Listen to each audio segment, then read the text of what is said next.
Rīt ir vēlēšanas. Par ko tu balsos?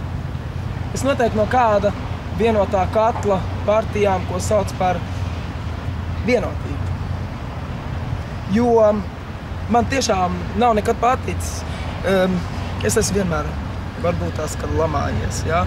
Varbūt tās pie sevīm to tā noglabājas. Ja? Nav māmiņām algas, no bērnu pabalsti, bezdarbs. Nav nekā šajā valstī. Nav. Ko lai es citu pasaku? Ja kāds mani no Saeimas redz, mīļie draugi, jūs tur neesat nolikt, lai jūs tur sēdētu vienkārši sleeping 1, sleeping 2. Jums ir jāstrādā tautas labā, un to es tiešām vēlētos redzēt.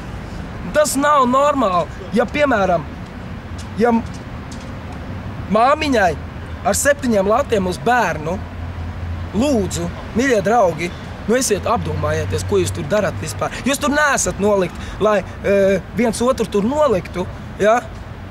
Tur pa žirafēm vai par zooloģisko dārzu nosaukt kādu vai nenosaukt. Jūs tur esat nolikti, lai strādātu. Jo katram mums ir savs darbs. Lūdzu, dariet. Ainārs Šlesers pienāca klāt. Viņš saka, vecīt, nu kā tad ir ar tiem policistiem? Tā paši jautājumi, kā jūs uzdevāt. Un varbūt tās, kad es ar to pat biju laimīgs, ka viņš tā pajautāja. Jo līdz ar to es aizstāvu arī pārējos muzikantus, kas man ir ļoti svarīgi, jo katrs mēs mīlam savādāk. Un ja kāds cilvēks arī spēlē uz ielas, ja es arī ar to tīkliņu staigāju pa to Rīgu, tad tas nenozīmē, ka man ir bomžu status.